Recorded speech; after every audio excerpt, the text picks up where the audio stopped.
বন্ধুরা, যিনারা কামাখ্যা মায়ের আসল কাপড়ের টুকরা এবং কাম সিঁদুর বিনামূল্যে নিতে ইচ্ছুক, ওনারা আমার চ্যানেলকে সাবস্ক্রাইব করে রেখেছেন। তার স্ক্রিনশট নিয়ে হোয়াটসঅ্যাপে প্রতি সপ্তাহে স্ক্রিনশটটা পাঠাবেন। লটারির মাধ্যমে একজন ব্যক্তিকে প্রতি সপ্তাহে কামাখ্যা মায়ের আসল কাপড় এবং সিঁদুর প্রদান করা হবে।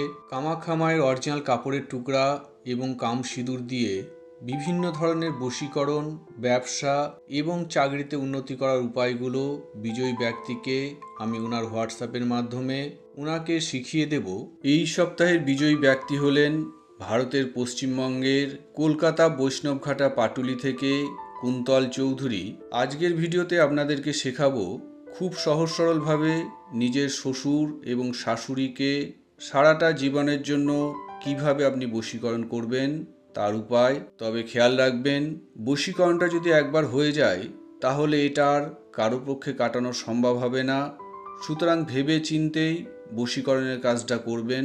শনিবার দুপুর 12টা থেকে 1টার মধ্যে স্নান করে পরিষ্কার বস্ত্র ধারণ করে একা বদ্ধ ঘরের ভিতর এক টুকরো ভোজ্যপত্রের সামনের দিকে সবুজ রঙের কালির পেন বা মার্কার দিয়ে আপনার শ্বশুরের পদবি সহকারে সম্পূর্ণ নাম লিখবেন। তার নিচে আপনার শাশুড়ির পদবি সহকারে নাম লিখবেন এবং তার নিচে আপনার পদবি সহকারে নাম লিখবেন। যদি আপনার শ্বশুর অথবা শাশুড়ি দুজনের মধ্যে একজন মারা গিয়ে থাকেন তাহলে ওই ব্যক্তির নাম লিখবেন না।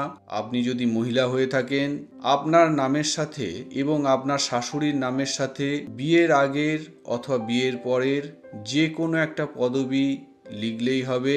এবারে ছোট্ট একটা কাঁচের বোতলের মধ্যে নাম লেখা ভোজ্যপত্রটার সাথে আপনার শ্বশুর এবং শাশুড়ির একটা করে মাথার চুল এবং সরিষা দানা পরিমাণ অরিজিনাল চিরমিল ঢুকিয়ে কাঁচের বোতলে অরিজিনাল মধু দিয়ে পূর্ণ করে বোতলের মুখ ভালো করে আটকে নদী অথবা পুকুরের মাঝ বরাবর বোতলটাকে ফেলে দেবেন। বোতল ফেলার 11 দিনের ভিতরে ওনারা সম্পূর্ণরূপে আপনার বশীভূত হয়ে যাবেন। যতদিন ওই বোতলের মধ্যে নাম লেখা ভোজ্যপত্র ঠিকঠাক থাকবে ততদিন আপনার এই বশীকরণটা থেকে যাবে। তো বন্ধুরা, যদি কোনো কারণে আমার সঙ্গে যোগাযোগ করার দরকার পড়ে তাহলে সরাসরি ফোন না করে ভিডিওতে দেওয়া আমার হোয়াটসঅ্যাপ নাম্বারে সংক্ষেপে ভয়েস মেসেজ পাঠাবেন। নমস্কার, জয় মা কামাখ্যা।